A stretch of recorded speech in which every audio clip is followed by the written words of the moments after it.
Saya mau tanya, setelah saya dengar ceramah Ustadz, saya mau tanya. 2 kali diulangnya. Pak Ustadz, saya mau tanya. Setelah saya dengar ceramah Ustadz, saya mau tanya.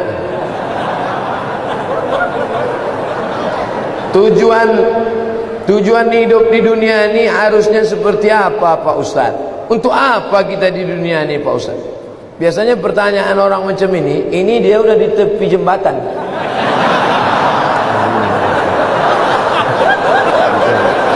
Untuk apa hidup ini? Udah streaming. Untuk apa hidup ini?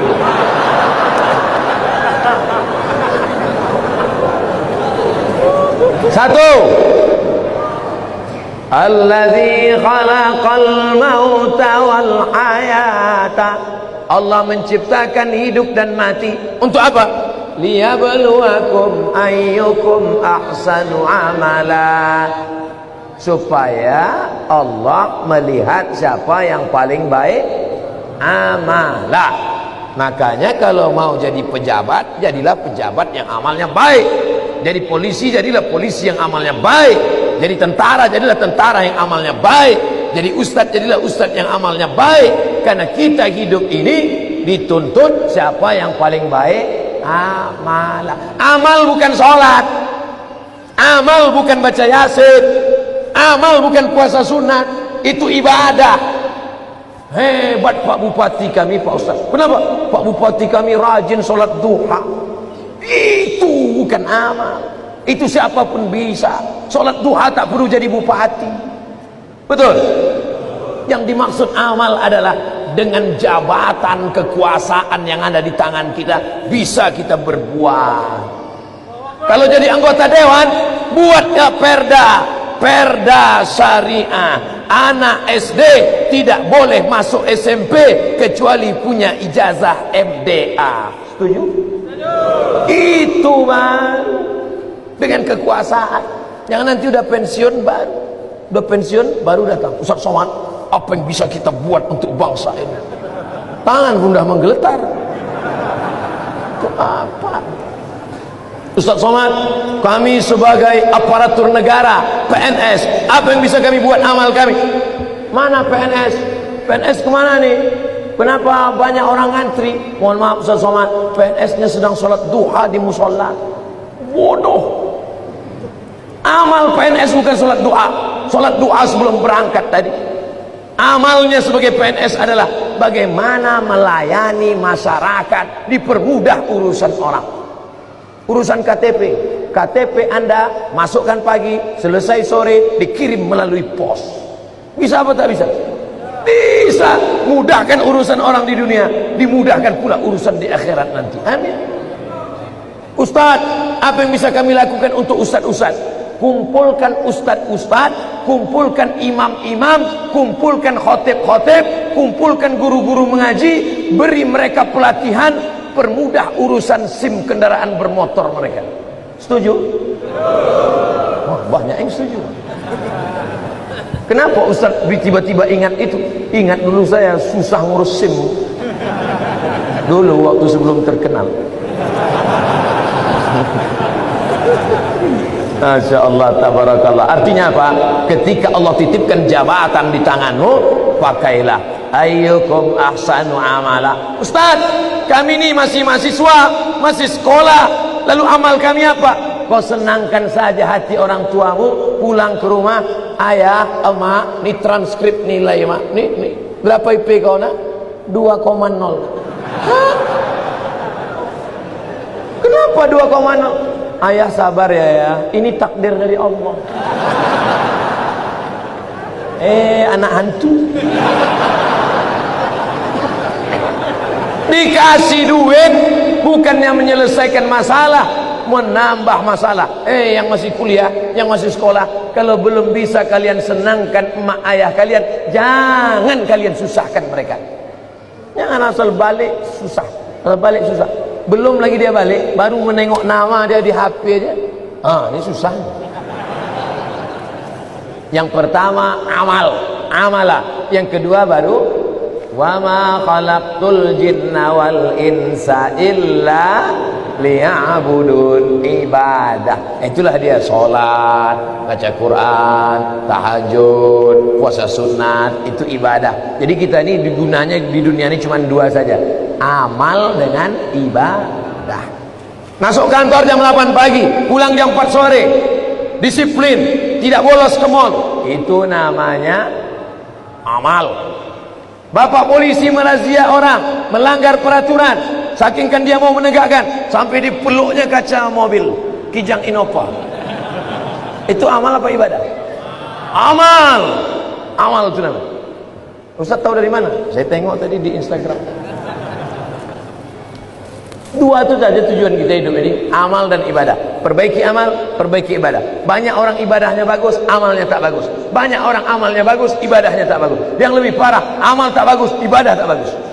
Siapa yang amalnya tak bagus, ibadahnya tak bagus, pergi ke jembatan Barelang. Tidak ada bekal yang paling baik adalah kecuali salat, salat, salat. Inna awwala ma yuhasabu bil 'abdu yaumal qiyamah. Yang pertama kali dihisab, dihitung, dikira dari seorang hamba adalah salatuhu, salatnya. Idza salahat, kalau salatnya baik, salahal amalu kulluh, amal yang lain ikut menjadi baik. Wa idza fasadat, kalau salatnya rusak, fasadal amalu kulluh, amal-amal yang lain pun ikut menjadi rosak.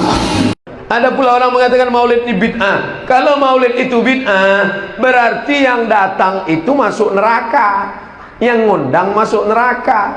Yang paling panas nerakanya yang ceramah, karena dia membawa kepada bid'ah. Na'udzubillah, kullu bid'atin dhalalah wa kullu dhalalatin finnar. Neraka jahanam tempatnya. Oleh sebab itu maka pahami ini dengan baik. Maulid adalah sarana untuk mengenalkan Nabi Muhammad sallallahu alaihi wasallam. Kita pakai kalender Januari, Februari, Maret, April, Mei. Kita tidak pakai Muharram, Rabiul Awal, Rabiul Akhir, Muharram, Safar, Rabiul Awal, Rabiul Akhir. Maka dengan adanya Maulid, anak-anak kita tahu, papa, itu mereka ngapain rame-rame? Maulid, brother. Maulid anakku, Maulid guys. Supaya apa? Supaya mengenalkan kepada umat, mengenalkan kepada anak-anak kita. Bahkan di Mesir itu, kalau hari bulan Maulid, itu mereka bagi-bagi manisan, halawah manisan. Ada manisan kacang, ada manisan tepung. Kita kadang terkejut, nggak ingat bulan Maulid. Apa ini? Ada apa? Salli ala Nabi, Allahumma salli ala Sayyidina Muhammad, Maulidur Rasul.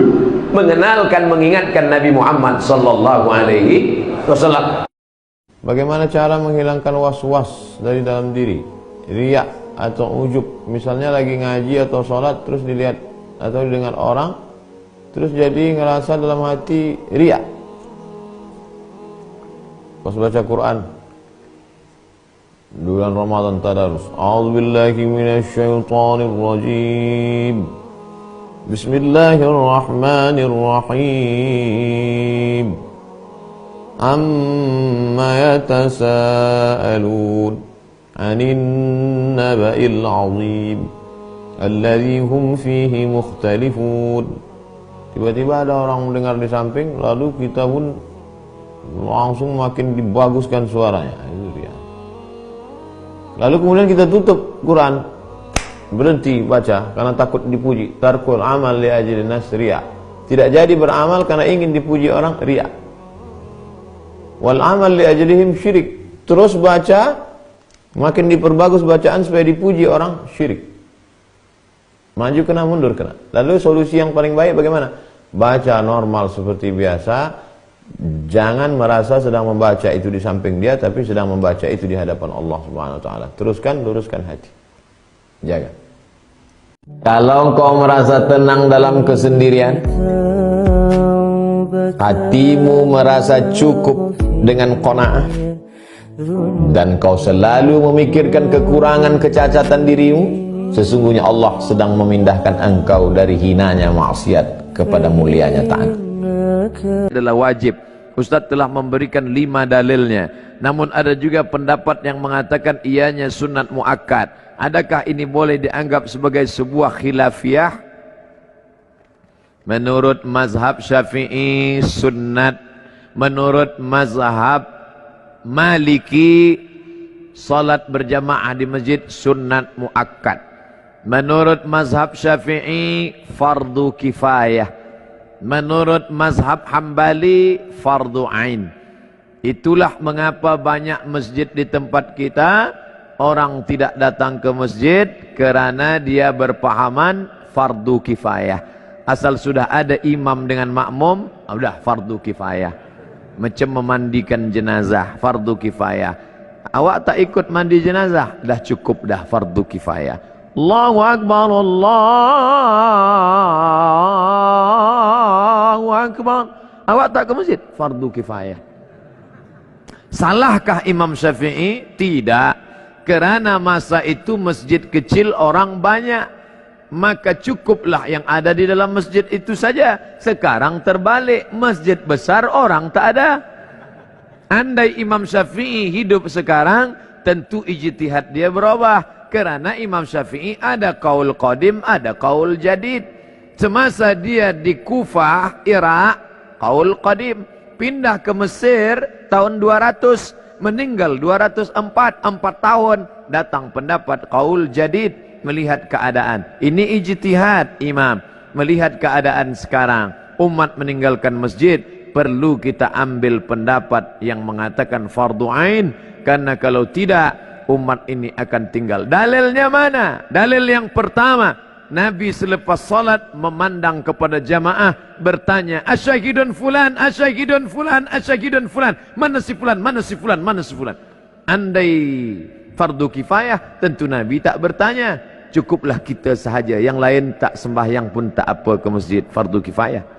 Dua, Nabi mengancam, layan tahyanna, mereka yang tidak sembahyang ke masjid, layan tahyanna, berhenti, jangan lagi buat sembahyang di rumah. Kalau mereka tetap buat sembahyang di rumah, la uharriqanna alaihim buyutahum, aku akan bakar rumah mereka. Ini wa'id.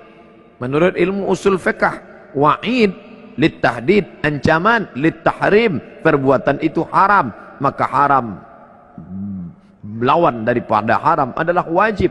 Yang ketiga, ketika sedang perang, wa idza kunta fihim, ketika kau berada bersama mereka sedang perang, fa aqamta lahumus shalah, engkau melaksanakan salat. Dalam perang pun tetap salat berjamaah, namanya salat khauf. Imam di hadapan, makmum dua baris. Baris pertama salat, baris kedua memegang tombak anak panah menjaga serangan musuh. Selepas salat baris pertama mundur ke belakang, baris kedua maju ke hadapan. Sedangkan perang pun tetap salat berjamaah, apalagi tidak perang. Dalil yang keempat, Nabi SAW didatangi oleh Abdullah bin Ummi Maktum. Ya Rasulullah, izinkan aku salat di rumah kerana ana dharir, buta, laisa li qaidun yaquduni, tak ada orang yang dapat membimbing membawa aku ke masjid. Nabi bertanya, atasma'un nida, apakah telingamu mendengar suara azan? Itu menunjukkan orang yang buta tak dapat melihat jalan. Bila dia mendengar, dia tahu di mana letak masjid kerana telinganya tajam. Oh, di sana letak masjid. Apakah kau dengar suara azan? Ya, datanglah ke tempat itu kalau kau mampu. Maka kalau orang buta saja, Abdullah bin Ummi Maktum tua, buta, tak ada yang membimbing, tetap disuruh Nabi. Apalagi yang sehat wal afiat. Cukup satu dalil bagi orang yang mau menerima kebenaran. Sekali pun tak pernah saya ditelepon. 4 tahun di Mesir tak pernah ditelepon. Sekali haam. Maroko 2 tahun sekali pun tidak. Balik saya tanya, kenapa mak tak pernah menelpon? Kalau ku telpon aku rindu, kau balik. Kalau ku telpon, nak sayang omak, tak pernah telinga saya ini mendengar dia sayang omak, tak. Pergi ku sana, baca. Baca. Kalau ku telpon kau sayang, kau menangis, kau balik, kau jadi hantu. Ada juga masa-masa bandel tuh, lari saya dari Medan. Lari saya pergi saya 5 bulan saya tak sekolah di Riau, saya makan tidur. Kau tidak jadi apa? Tak ada guna sekolah nih mak. Presiden dah ada, gubernur dah ada. pengguna sekolah. Pengguna sekolah. Jadi kau nak jadi apa? Belikan aku kolbisel. Aku nak jual ikan asin. Karena saya tengok pasar market yang mantap waktu itu ikan asin. Kaya orang jual ikan asin. Rumahnya besar, mobilnya besar, bininya pun besar. Pergi dia ke Air Molek, Indragiri Hulu, carinya sekolah. Datang Ustadz ceramah ke kampung. Nama Ustadz itu Ustadz Suherman Siregar. Habis pengajian diundanglah Ustadz nih ke rumah, makan macam. Habis itu ditanya, Ustadz di Air Molek guru? Iya bu, saya guru. Oh, bisa anak kami masuk? Silakan. Langsung kelas 3 bisa? Oh tak bisa. Karena kalau langsung kelas 3 ini berarti anak pindahan karena nakal. Tak bisa. Tolonglah Pak Ustaz, tak bisa. Kami tak pilih. Tak mempan makan siang. Rupanya berubah hati Ustaz nih. Lu tengok dulu anak ibu. Mana anak ibu? Bawa anak-anak. Ini anak. Lu tengoknya lama. Silakan datang. Jadi rupanya muka saya ini dari dulu memang muka pengibat. Banyak orang ibat. Kalau dipeturutkan dah banyak orang nangkap saya. Tapi asal ditengoknya, tak usah. Terus tengok, bisa tangkap Pak? Tak usah. Omaknya baru meninggal, kasihan.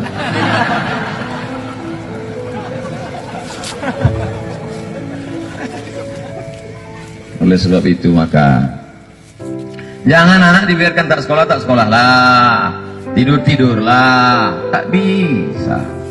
Tunjuk aja, tak berhenti merepet. Asal singgah saya ke rumah itu Pak Gubernur, tak berhenti apa. Tapi saya, kenapa Ustaz tak melawan? Tak pernah saya lawan. Kenapa tak salah? Saya mulai hitung itu. Omak Sianu kakinya dipotong gara-gara diabetes mati. Omak Sianu makan kambing, domam mati. Omak Sianu mati. Omakku nilai yang masih bertahan. Ku nikmati aja repet. Alam, asal dia mepet. Kalau kebetulan saya singgah pagi, demikianlah kajian duha kita pagi. Dia pun senyum. Asal malam, inilah kultum malam kita. Orang tua macam Quran buruk. Orang tua macam Quran buruk. Dibaca tak terbaca, dibuang berdosa. Orang tua macam Quran buruk. Dibaca tak terbaca, dibuang berdosa. Jadi biarkan aja lah sampai masanya, hilang juga dia. Saat dia hilang itulah baru kau berkata, andai dia, andai ku biarkan dia dulu merepet, andai ku turut dulu cakapnya, ada guna menyesal. Maka kalau masih hidup dia, berapa datang, berapa anak muda datang, ada omak kau, ada yang kau lawannya, ada yang Ustaz kesahkan, apa yang dia minta, ku kasih. Kenapa dikasih ini supaya aku tak menyesal. Kalau tapi namanya manusia tentu kalau diurut balik, apalah yang kesan, satu kesan, sebelum pergi itu tak saya peluk dia, mestinya dipeluk, dicium dia. Makanya kalau masih hidup emak kalian peluk, sebelum pergi itu peluk dia, ciumlah kening supaya tak bisa. Tak bisa saya lanjutkan. Terima kasih. Assalamualaikum warahmatullahi wabarakatuh. Hai guys. Hidup ini hanya setengah sayap nyamuk. Dunia yang kau agungkan, yang kau muliakan, yang kau katakan hebat ini hanya setengah, nisfu jinahi ba'udah, setengah sayap nyamuk. Andai kau dapat, kau jangan sombong karena dia hanya setengah sayap nyamuk. Andai tak dapat, jangan sedih karena dia pun hanya setengah sayap nyamuk. Bagaimana cara menegur khotib yang lupa rukun khutbah? Kasih tahu, Pak Khotib lupa rukun khutbah 5. Semua laki-laki di sini wajib bisa khutbah. Karena mana tahu nanti pergi ke pulau, kebetulan ditugaskan Pak Wali pergi ke pulau. Sampai di pulau ada sholat Jumat. Apa kata pengurus masjid? Hari ini Jumat tidak jadi karena nggak ada khotib. Karena khotib mencret. Karena khotib demam. Maka PNS yang datang tadi berdiri, saya bisa jadi khotib. 5 rukun khutbah. Naik ke atas mimbar, alhamdulillah. Wassalatu wassalamu ala rasulillah. Ya ayyuhalladzina amanu taqullah. Usikum wa nafsi bitaqwallah. Allahumma firlil muslimina wal muslimat. Duduk. Habis itu tegak lagi. Alhamdulillah. Allahumma salli ala sayyidina Muhammad. Ya ayyuhalladzina amanu taqullah. Usikum wa nafsi bitaqwallah. Allahumma firlil muslimina wal muslimat. Dah, Oman. Rukun khutbah cuma 5. Alhamdulillah, solawat, ayat, wasiat takwa, doa. Alhamdulillah, solawat, ayat, wasiat takwa, doa. Selesai sholat, bapak dari mana? PNS Tanjung Pinang. Kok pendek kali rukunnya? Aku masih syukur bisa, kau tak bisa lagi.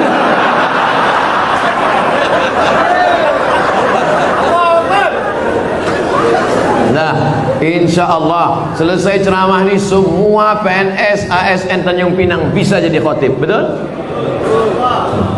Sependek itu pun ada juga yang ragu. Naik ke atas. Nanti latihan dulu, karena kadang walaupun kita hafal, karena grogi naik ke atas hilang juga yang 5. Pas naik ke atas, latihan. Alhamdulillah. Wassalatu wassalamu ala rasulillah. Ya ayyuhalladzina amanu taqullah. Usikum wa nafsi bitaqwallah. Allahumma firil muslimina wal muslimat. Duduk. Karena khutbah mesti 2. Mesti naik lagi. Alhamdulillah. Diulang balik, jangan pula naik lagi. Sama macam tadi. Dan dari dulu saya ceramah memang begini, pakai peci, pakai top, pakai baju koko begini. Cuman bedanya kalau sekarang orang kenal. Dulu banyak tak kenal. Dari UIN saya pulang jam 11.45. Hari Jumat mau khutbah Jumat di Masjid Rumah Sakit Umum Daerah Arifin Ahmad. Jam 12.20 azan Jumat, jam 12 saya sudah duduk. 12 sudah duduk di depan. Lalu kemudian naiklah pengurus. Waktu Jumat sudah masuk, karena khotib kita hari ini Haji Abdul Somad LCMA belum juga datang, maka sayalah yang khutbah hari ini, kata pengurus. Padahal saya itu duduk dari jam 12 tadi di situ.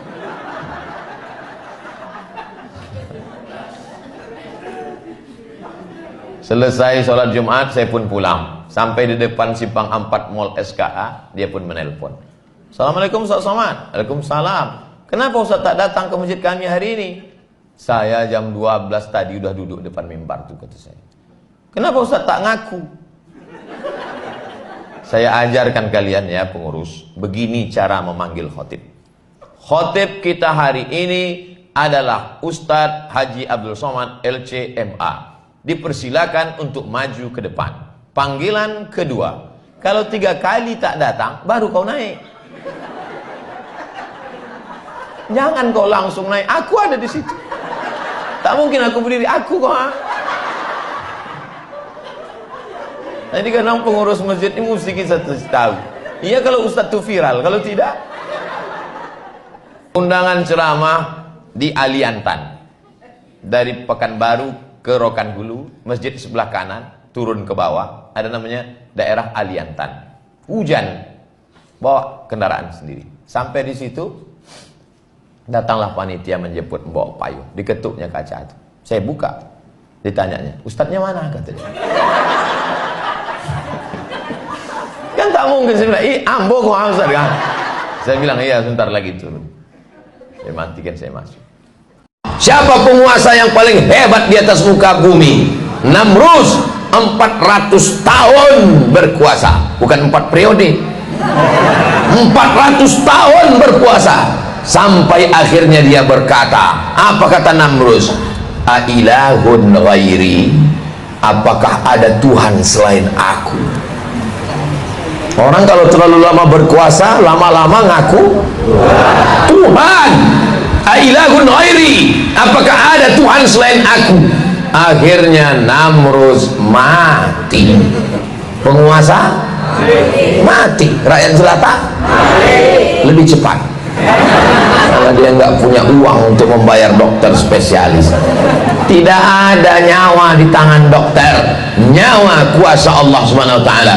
Kalau Allah mau, orang yang berkuasa, orang yang punya harta mati. Kamu menjadi umat paling baik bukan karena tahajudmu. Kamu menjadi umat paling baik bukan karena haji dan umrahmu.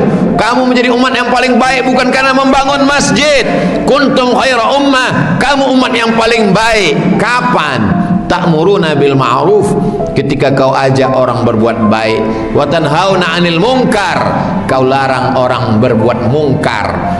Kamu adalah hamba Allah, dikandung ibumu 9 bulan 10 hari, kau dididik, dibesarkan dengan tetesan air mata dan darah. Jangan jatuhkan harga diri. Bilang sama dia, aku senang melihatmu wahai perempuan solihah, maka aku ingin menjadikan engkau ibu untuk anak-anak.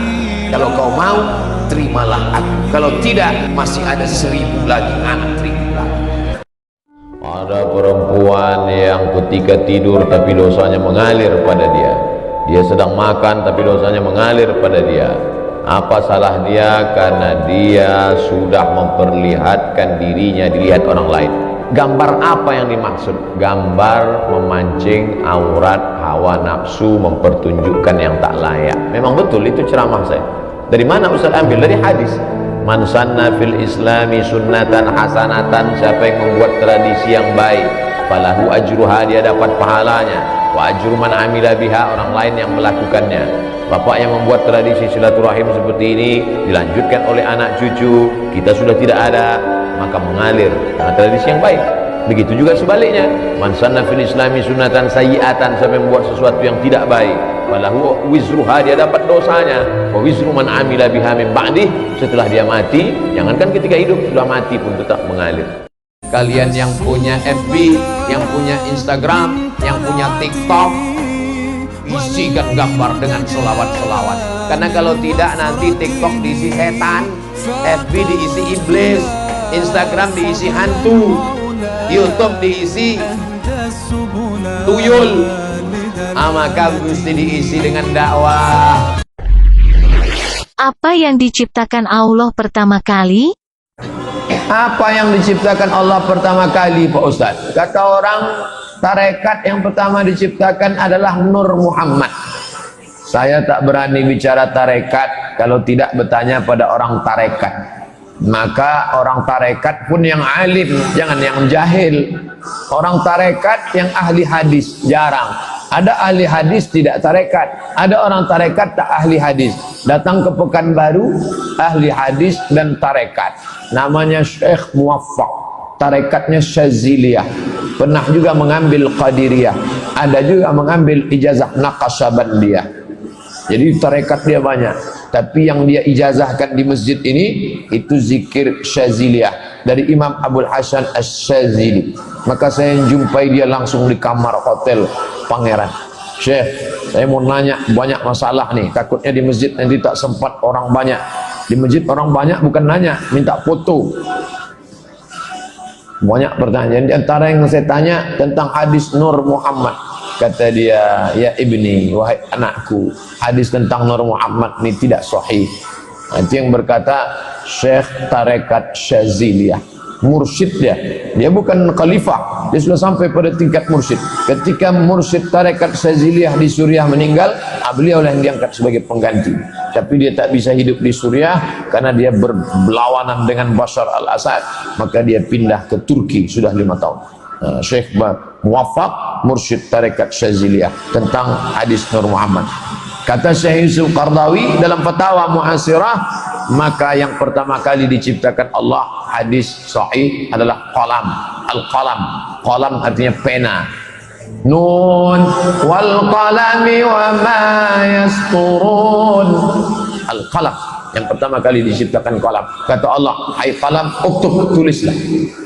Kalau kau takut kepada aturan negara, sampai masanya negara tumbang, sampai masanya penguasa mati, sampai masanya yang mengawasi itu tertidur, tapi kau diawasi oleh dia. Siapa dia? La ta'khudhuhu sinatun, dia tak pernah tidur. wala naum, dia tidak mengantuk, dia tidak tidur. Hayyun, dia maha hidup. La yamut, dia tidak pernah mati. Wa huwas sami', dia maha mendengar. Al-basir, maha melihat. Tapak kaki semut yang hitam, di atas batu yang hitam, di tengah malam yang kelam, di tengah samudera yang luas, akan ditampakkan di depan matamu. Wa qadimna ila ma amilu min amalin, kami tampakkan amal mereka, lalu amal itu dilihat. Faman ya'mal mithqala dzarratin khairan yarah, sebesar biji sawi, sebesar ujung rambut, sebesar ujung jarum, akan ditampakkan di hadapan Allah Subhanahu wa taala. Ustaz, ya, perempuan di Jakarta berjilbab tapi celananya ketat sekali. Bagaimana? Nisa'un, perempuan, kasiyatun, pakai baju, ariyatun tapi telanjang. Perempuan pakai baju tapi telanjang. Ini belum pernah kalian lihat wahai sahabatku, tapi nanti di akhir zaman kalian akan melihatnya. Tiba-tiba ada anak gadis pakai celana sempit sampai paha menjerit. Hari ini di dunia, kejahatanmu bisa kau hilangkan dengan uang yang kau miliki. Kejahatanmu bisa kau lenyapkan dengan kekuasaan yang ada di ujung jarimu. Tapi sampai masanya Allah berkata, Anal Jabbar, akulah penguasa. Mainal Jabbarun, mana penguasa-penguasa yang lain? Semuanya mati. Kullu nafsin dha'iqatul maut. Semua yang bernyawa, semua yang bernafas mati menghadap Allah Subhanahu wa ta'ala. Al-jaza ala qadril amal. Balasan itu sesuai dengan kadar amal. Kenapa waktu Nabi menoleh ke belakang dilihatnya perempuan? Dan Nabi heran, kamu siapa perempuan? Saya perempuan yang menjaga anak yatim. Perempuan itu kan sifatnya lemah, tapi dia mampu kuat menjaga anaknya. Suaminya meninggal. Secara fisik badannya lemah. Secara ekonomi pemasukannya tak ada. Secara emosional dia sangat bisa dirayu oleh laki-laki, tapi tiga-tiga bisa dia tahan.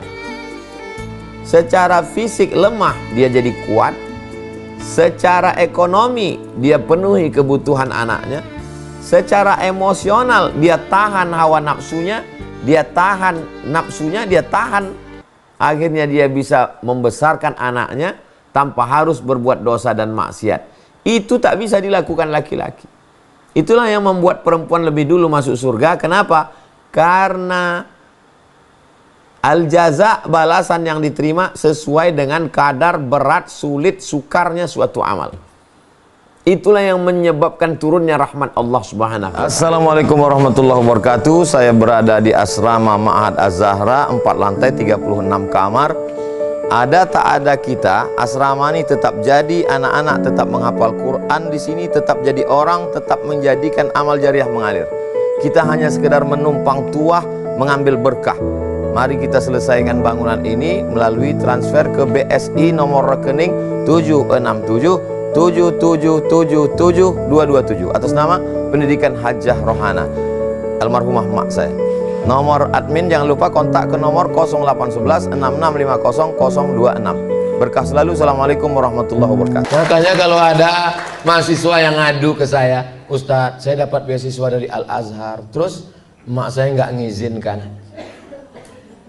Mati aja lah mak kau.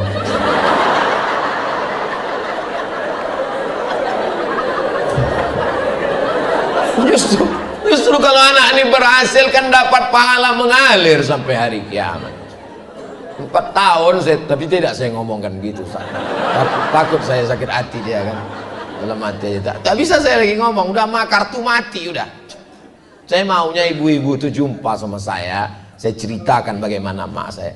Sampai terpikir saya waktu di Mesir itu 4 tahun nggak pulang. Jangan-jangan aku ini anak angkat ini. Pulang saya setelah 4 tahun, 98 berangkat, 2002 pulang. Mak rindu gak sama aku waktu aku di Mesir? Aku rindu betul sama kau. Jadi gimana cara mak kalau rindu? Ku cari anak-anak yang hitam macam kau. Ada anak tetangga hitam. Itu ku belikan baju hari raya, ku undang makan. Karena aku tengok dia hilang rinduku sama kau. Begitu rupanya cara dia mengobati hatinya. Setelah saya pulang, saya jadi ustadz, saya bawa dia ceramah ke Medan. Saya bawa ke hotel. Mat, ya mak, kawanku mau datang, mau jumpa. Bawa dia ke sini. Jumpa di mana? Terserah, mau di kamar, mau di lobi. Di bawah aja lah. Iya, ayo ku kawani. Saya biarkan ngobrol, saya nguping dengar apa cerita orang. Ibu ini nanya, waktu anak kau di Mesir, kuliah lama-lama di Maroko, apa yang kau doakan? Kenapa hati kau kuat berpisah? Kenapa dia sehat? Aku tiap malam mendoakan dia, kubacakan 100 kali Al-Fatihah. Untuk anakku Abdul Somad, sehatkan dia ya Allah, Al-Fatihah. Bertawassul dengan surat Al-Fatihah, masyru', sunnah. Bertawassul dengan amal soleh, bagaimana hadis dalam Sahih Al-Bukhari. Satu bertawassul berdoa dengan sedekahnya, satu bertawassul dengan bakti kepada orang tuanya, satu bertawassul dengan tidak jadi berzina. Maka bertawassul dengan membaca Al-Quran dan Ummul Quran Al-Fatihah, masyru', bukan bid'ah, sunnah. Yang membuat letih itu pikiran. Pikiran ini tidak pernah berhenti. Selama kita bernafas, pikiran terus bergerak. Memikirkan tagihan, memikirkan listrik, memikirkan sekolah, memikirkan anak, memikirkan tetangga, memikirkan jemaah, memikirkan. Kalau pikiran itu banyak, berpengaruh kepada fisik. Makanya dokter bilang, liburan ya Pak, istirahat ya. Kenapa? Karena letih. Yang membuat letih itu pikiran.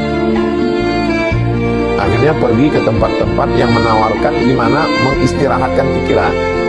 Pejamkan mata, cium aromaterapi, dengarkan gemerici air terjun, dengarkan suara kicauan burung, lupakan masalah di kantor. Dosaku ini besar ya Allah, tapi Engkau maha besar. Dosaku sebanyak buih di laut, sebanyak pasir di pantai. Fa innaka ghafirud dzambil azim. Tapi aku yakin Engkau maha pengampun segala dosa. Paling afdal berdoa adalah ketika sedang bersujud. Maka perbanyaklah doa ketika sujud. Tapi jangan bahasa Indonesia. Kalau bisa bahasa Arab, kalau nggak bisa dalam hati saja sujud. Allahu Akbar, subhanallahil a'la wa bihamdi, subhanallahil a'la wa bihamdi, subhanallahil a'la wa bihamdi. Habis meminta kepada Allah apa yang perlu diminta. Kalau teman tak lagi bisa menjadi kawan, kalau dunia tak lagi menjadi ramah, kalau tak lagi ada orang bisa mendengar, maka berbisiklah ke bumi. Insya Allah pintu-pintu langit akan terbuka mendengar doa-doa. Kenapa lah Ustadz mau tinggal di Riau? Bukan dihormati orang Ustadz. Bagus Ustadz di luar, naik private jet. Masya Allah. Nah, ada orang berpikir begitu. Ustadz tinggal di sini, ku kasih rumah, ku kasih mobil, jadi dosen. Ngajar rumah, ngajar ngaji, ngajar pengajian, ngajar tausiah, mati, selesai. Siapa ngurus bagan benio? Siapa ngurus talang mama? Siapa yang bawa anak-anak yatim fakir miskin? Bisa main suruh-suruh? Oh kan banyak yang ngurus Pak Ustadz, banyak yang ngurus. Tapi aku dapat amal jariah dari mana kalau aku mati? Lagi sebagai tinggal di sini. Bisa orang sekolah, bisa orang belajar. Jadwal udah disusun. Malaysia tetap jatah setahun 2 kali, 6 bulan sekali, Juli dengan Desember. Brunei dapat 2 kali. Kalimantan Selatan sekali, Kalimantan Utara sekali, Kalimantan Tengah sekali, Kalimantan Timur sekali. Saya tak tahu yang undang siapa, entah masjid, entah musola, entah bupati, entah RT, tak tahu, tak pernah saya tahu. Diundang Ustadz terkenal ke Riau 2 tahun, kata orang Duri, 2 tahun kami nunggu, tak ada jadwal Pak Ustadz. Pas gubernur ngundang langsung dapat. Saya nyusun jadwal tak begitu. Medan kau ku kasih 4 hari, Jumat, Sabtu, Ahad, Senin, kalian bagilah. Aku tak tahu entah di mana-mana, kalian aturlah. Palembang kalian ku kasih 4 hari, Jambi ku kasih kalian 4 hari, Kepulauan Riau ku kasih kalian 4 hari. Kemana-mana aja Ustadz, terserah kalian. Di luar itu aku tak bisa datang. Assalamualaikum. Waalaikumsalam. Kami dari protokoler gubernur. Jangankan gubernur, sultan pun aku tak datang. Pikirnya udah hebat kali gubernur tuh. Gubernur cuma 5 tahun. Itu pun kalau tak ditangkap KPK. Tak usah kau bawa-bawa atasan kau. Aku udah kasih jatah 4 hari. Ahad, Jumat, Sabtu, Ahad, Senin. Aku datang Jumat, pulang Senin. Tak lebih dari itu. Tambah sedikit Pak Ustaz, tak boleh. Nanti kalau tahu lama disangka orang aku udah buka cabang. Di luar dari itu tidak ada tambahan. Aceh 4 hari, Sumatera Utara 4 hari, Riau 5 titik, sebulan 5 titik Riau. Khutbah Jumat, sore Jumat, malam Sabtu, Sabtu pagi, Sabtu siang. Itu untuk Riau. Yang dapat 4 kali sebulan hanya jalan Kamboja. Lain daripada itu cuman 4 hari setahun. Sulawesi Selatan, Kalimantan Tengah, Kalimantan Barat, Kalimantan Timur, Sabah, Sarawak. Jelas? Saya jelaskan supaya orang, gimana Ustaz cara menyusun jadwal? Begitu saya nyusun jadwal, kasihkan ke koordinator daerah. Assalamualaikum. Waalaikumsalam. Ini ada konglomerat ini Pak Ustaz, ini begini. Hubungi daerah. Ini ada mau ngasih tanah Pak Ustaz. Di mana? Di Tarutung. Hubungi tim Sumatera Utara, kasih ke dia yang ngelola. Ini Pak Ustaz, ada anak menteri ngasih tanah 6 hektar. Di mana? Di Palembang. Hubungi tim Palembang. Ya tapi dia mau penyerahannya Ustaz. Oke, aku yang nyerahkan. Aku terima wakaf ini dikelola oleh orang. Di Palembang, orang Palembang ngasih saya 6 hektar. Diurus orang Palembang. Pontianak ngasih saya 70 hektar. Saya mau ngasih ini 70, tapi Ustadz Somad datang ke rumah saya. Datang. Dikelola Ustadz Lukmanul Hakim. Jadi mau panjang, dibeli pun tak dikasihnya. Jangan kan mau mengasih, dibeli pun tak dikasih. Tapi aku tetap juga tinggal di sini. Paham? Perlu kujelaskan. Ini semua nih yang jamaah subuh ini jamaah ring 1 ini. Ring 1 yang bisa menjelaskan tentang aku. Jadi kalau ditanya orang, "Cumananya Ustaz Somad?" Dia tuh begini jadwal. Udah dijelaskannya kemarin begini cara dia nyusun jadwal. Sekali pun tak pernah saya ditelepon. 4 tahun di Mesir tak pernah ditelepon. Sekali haam. Maroko 2 tahun sekali pun tidak. Balik saya tanya, kenapa mak tak pernah menelpon? Kalau ku telepon aku rindu, kau balik. Kalau ku telepon, nak sayang omak, tak pernah telinga saya ini mendengar dia sayang omak, enggak. Pergi ke sana, baca. Baca. Kalau ku telepon kau sayang, kau menangis, kau balik, kau jadi hantu.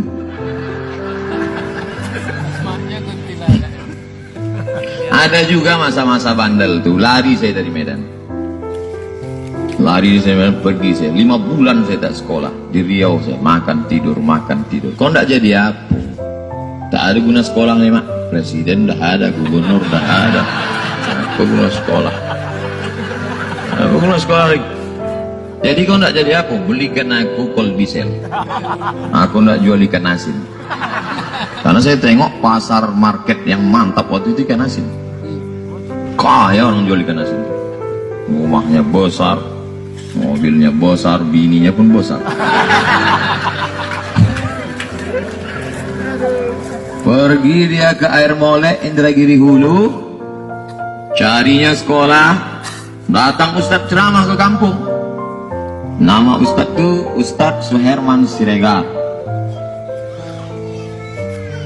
Habis pengajian diundanglah Ustadz nih ke rumah, makan macam. Habis itu ditanyanya, Ustadz di Air Molek guru? Iya bu, saya guru. Oh, bisa anak kami masuk? Silakan. Langsung kelas 3 bisa? Oh tak bisa. Karena kalau langsung kelas 3 ini berarti anak pindahan karena nakal. Tak bisa. Tolonglah Pak Ustadz, tak bisa. Kami tak pilih. Tak mempan makan siang itu. Rupanya berubah hati Ustaz nih. Ku tengok dulu anak ibu. Mana anak ibu?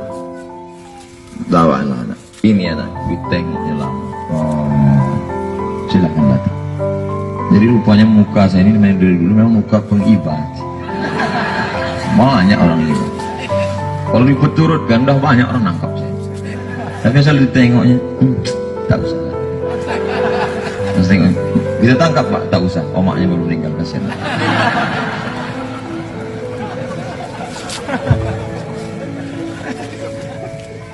Oleh sebab itu maka jangan anak dibiarkan tak sekolah lah, tidur lah, tak bisa.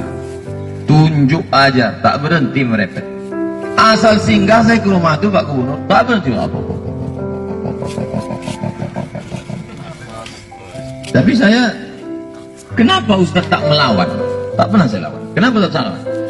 Saya mulai hitung itu. Oh, mak si anu kakinya dipotong gara-gara diabetes mati. Oh, mak si anu makan kambing domam mati. Oh, mak si anu mati. Oh, makku nilai yang masih bertahan. Ku nikmati aja deh. Alah, asal dia mepet. Kalau kebetulan saya singgah pagi, demikianlah kajian duha kita pagi. Dia pun senyum. Asal malam, inilah kultum malam kita. Orang tua macam Quran buruk. Orang tua macam Quran buruk. Dibaca tak terbaca, dibuang berdosa. Orang tua macam Quran buruk. Dibaca tak terbaca, dibuang berdosa. Jadi biarkan aja lah sampai masanya, hilang juga dia. Saat dia hilang itulah baru kau berkata, andai dia hidup, andai ku biarkan dia dulu merepet, andai ku turut dulu cakapnya, ada guna menyesal. Maka kalau masih hidup dia, berapa datang, berapa anak muda datang, ada omak kau, ada yang kau lawannya, ada yang Ustaz kesahkan, apa yang dia minta ku kasih. Kenapa dikasih ini supaya aku tak menyesal. Kalau tapi namanya manusia tentu kalau diurut balik, apalah yang kesan, satu kesan, sebelum pergi itu tak saya peluk dia, mestinya dipeluk, dicium dia. Makanya kalau masih hidup emak kalian peluk, sebelum pergi itu peluk dia, ciumlah kening supaya tak bisa. Tak bisa saya lanjutkan. Terima kasih. Assalamualaikum warahmatullahi wabarakatuh.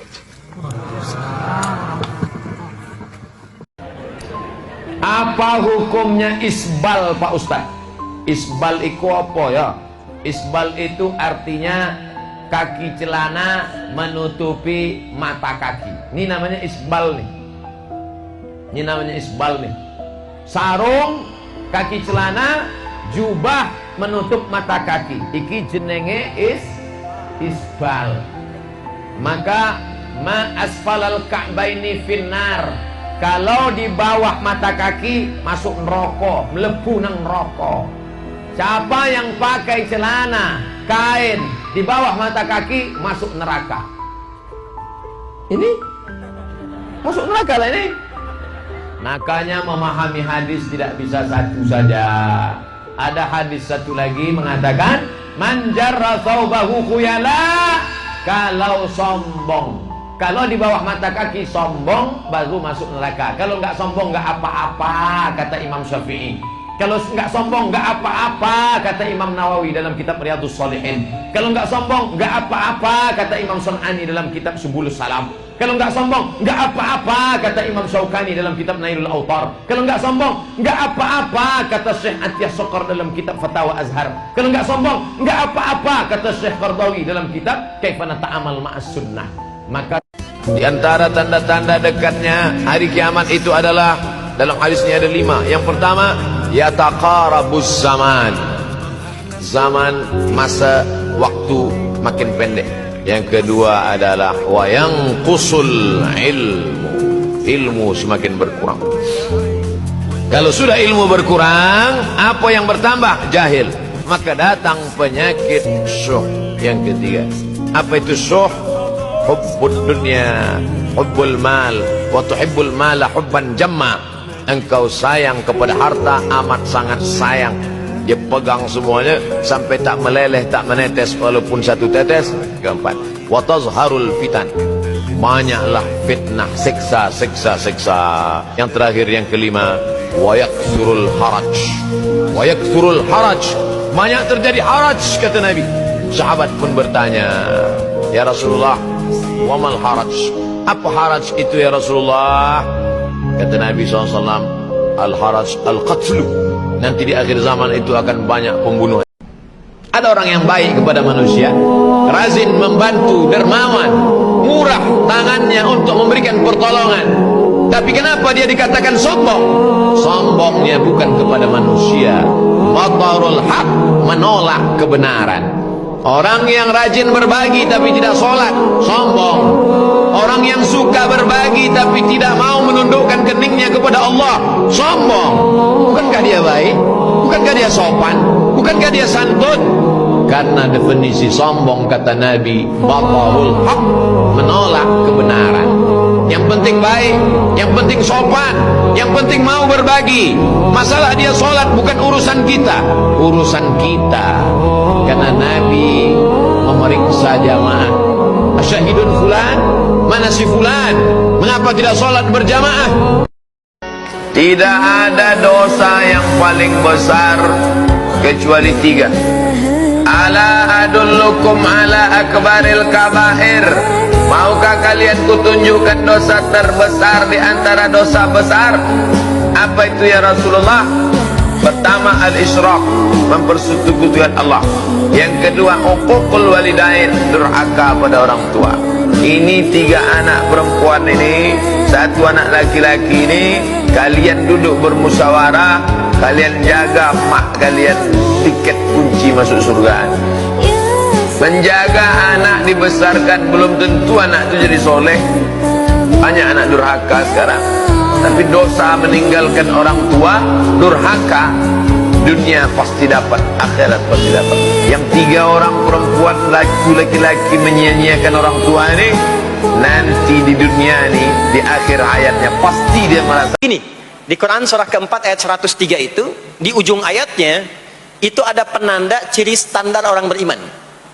Maaf, kita tanya dulu nih, kita beriman tidak hari ini? Halo, beriman? Hati-hati ya, karena kata Nabi ada yang subuh beriman, sorenya sudah kufur tuh. Ya, yusbihu mu'mina wa yumsi kafira. Hati-hati ya. Yuk, apa ciri orang beriman tuh? Iman itu konfirmasinya bisa didapatkan satu melalui suara adzan. Adzan itu sama dengan penanda waktu sholat. Tahu dari mana iman itu bisa dicek dengan suara adzan?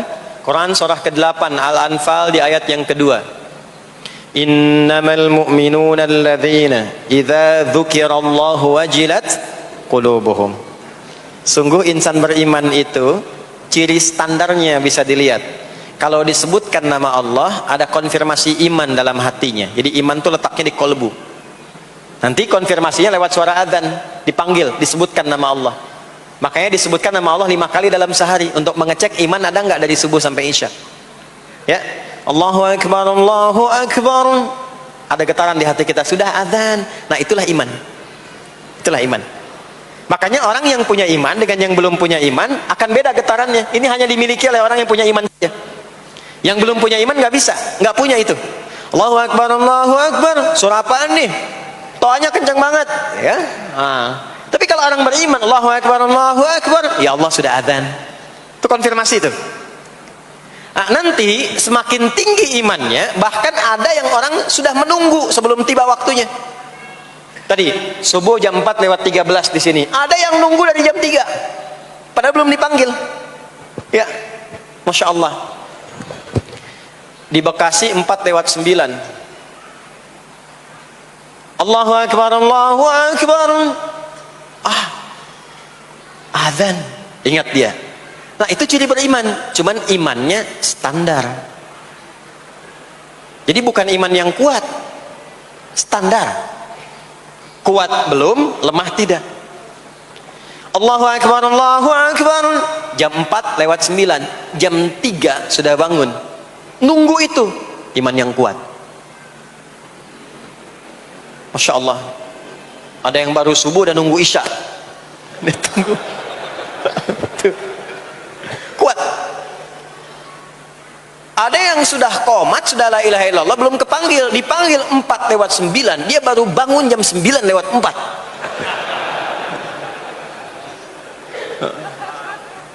Tuh. Nah, ini iman lemah di bawah.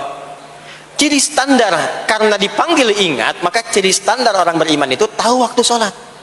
Harus tahu Pak, Bu. Itu standarnya. Itu ada di Quran surah keempat di akhir ayat 103. Inna salata kanat 'alal mu'minina kitaban mawquta. Kalau pakai terjemah balaghah itu bunyinya begini, sungguh orang beriman itu pasti tahu waktu sholat. Nah, jadi kalau ditanya jam berapa zuhur nanti belum bisa kita jawab dengan sempurna, itu artinya apa? Imannya belum naik itu ke level standar, belum menguat. Ya, ini poinnya. Nah, nanti kapan waktu sholat itu tiba? Kalau ada yang belum ingat, jangan dibiarkan tidak ingat. Makanya kata Al-Quran, saling menjaga ya waktu sholat itu. Jangan sampai di keluargamu, ada temanmu, kolegamu, bahkan tetanggamu itu nggak tahu waktu sholat. Bahkan nggak sholat, itu bahaya.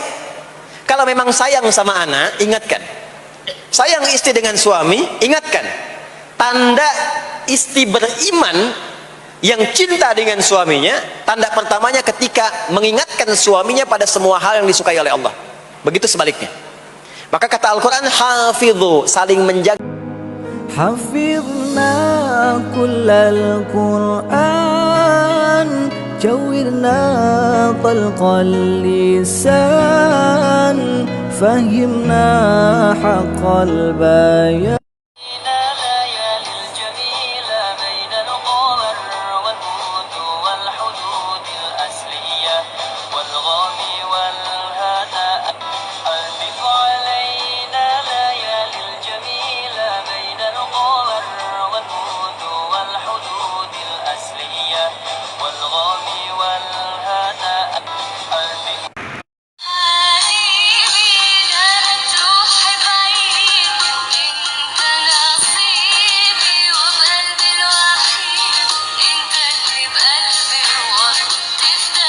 Jadi saya ingin katakan, Yathrib ini sudah lama, 37 generasi sebelum kelahiran Nabi, sudah ada tempatnya, sudah ada kemudian penduduk awalnya.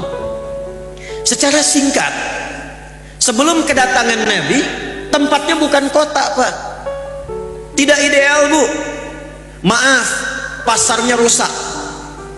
Yang menguasai Yahudi, harga suka-suka, kecurangan paling banyak, sampai viral. Dulu sudah ada viral, cuman belum ada like, share, and comment. Komen sudah ada, subscribe yang tidak ada. Jadi pasarnya rusak.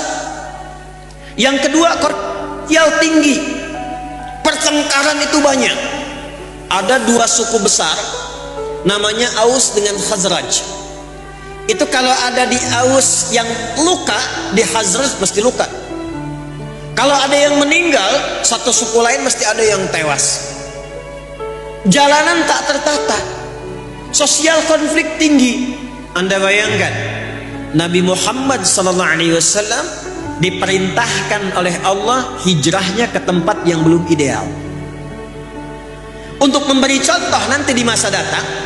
Dan nanti kurikulumnya oleh Imam Muslim ditempatkan dalam kitab sahih beliau dengan nama Kitabul Imarah, bab tentang tata kota.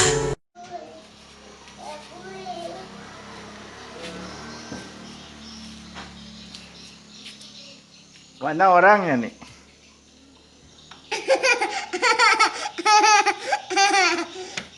Udah mau masang baju nih kayak apa nih?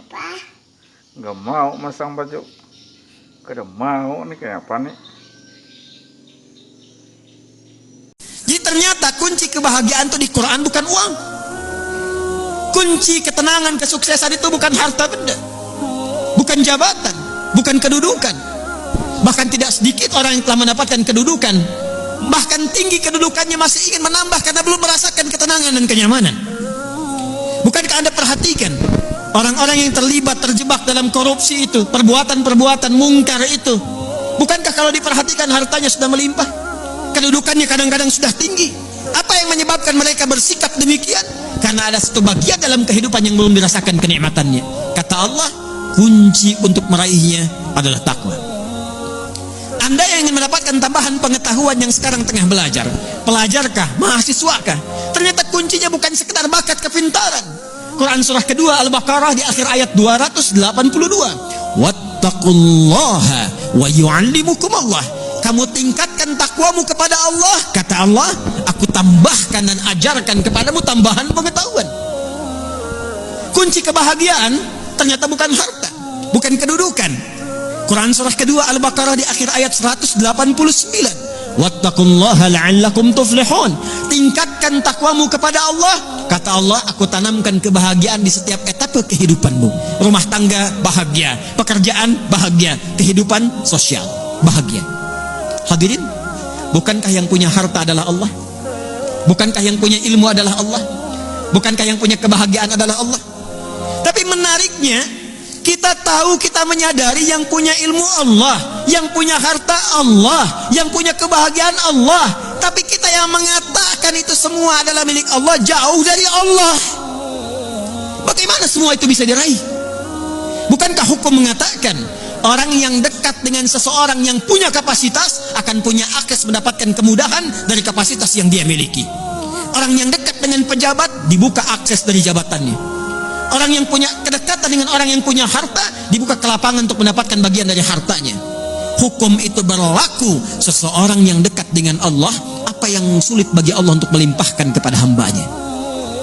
Jadi problemnya, kalau ada orang sukses di pekerjaan, kurang bahagia di rumah tangga, mungkin mohon maaf bukan karena kurang dolarnya, bukan karena kurang hartanya, boleh jadi yang kurang takwanya.